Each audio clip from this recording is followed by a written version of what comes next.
Dans La Tempête, l'une des pièces de théâtre de Shakespeare, le héros s'exclame « Nous sommes faits de la même substance que nos rêves ».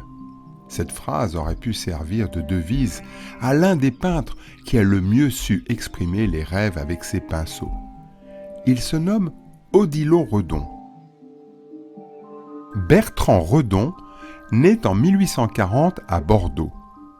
Son père est français et sa mère est originaire de Louisiane, aux États-Unis.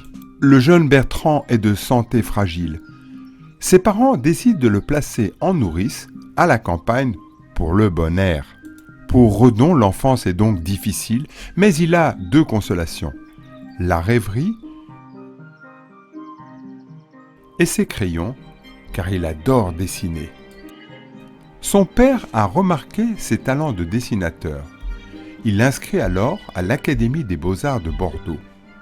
Redon découvre les œuvres des grands maîtres français de l'époque, Camille Corot et ses paysages, Gustave Moreau et ses toiles symboliques, Eugène Delacroix le romantique. Mais Redon s'intéresse aussi à la littérature, en particulier à la poésie. Un poète retient particulièrement son attention, Stéphane Mallarmé. Il produit une poésie étrange et difficile à comprendre, car symbolique. Redon est fasciné. Et d'ailleurs, plus tard, il acceptera d'illustrer certains de ses poèmes. Redon est devenu peintre. Il signe ses toiles Odilon Redon, en hommage à sa mère qui s'appelait Odile. Il veut être à la peinture ce que Mallarmé est à la poésie, un peintre symbolique. Ses premières œuvres sont en noir et blanc. Elles représentent des créatures étranges comme des araignées, tantôt tristes, tantôt souriantes. Les dessins très finement exécutés ne représentent pas la réalité telle que Redon la voit, mais la réalité telle qu'il la sent, un peu comme dans les rêves. Redon s'installe à Paris, mais il a du mal à trouver son public. Seul Mallarmé, qui est devenu son ami, et même le parrain de son fils, Harry I, le soutient.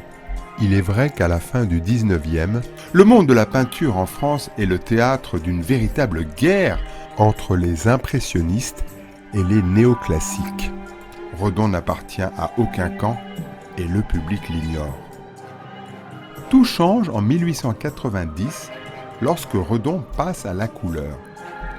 Il présente un tableau extraordinaire de beauté et de profondeur, les yeux clos. Émergeant d'un lac aux reflets dorés, apparaît un immense buste de femme sur un fond bleu pastel dilué. Elle a les paupières baissées et semble comme plongée dans une méditation profonde.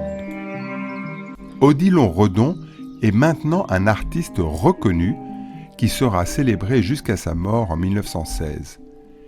Il n'a pas renoncé à ses tableaux oniriques, mais sa palette s'est éclaircie. Il entoure désormais ses sujets d'une multitude de fleurs, de papillons, de feuilles dans un concert chatoyant de dégradés de bleu, de rose et de jaune. Il faut prendre le temps de s'asseoir devant un tableau de Redon et de rêver, comme nous y invite ce héros de Shakespeare.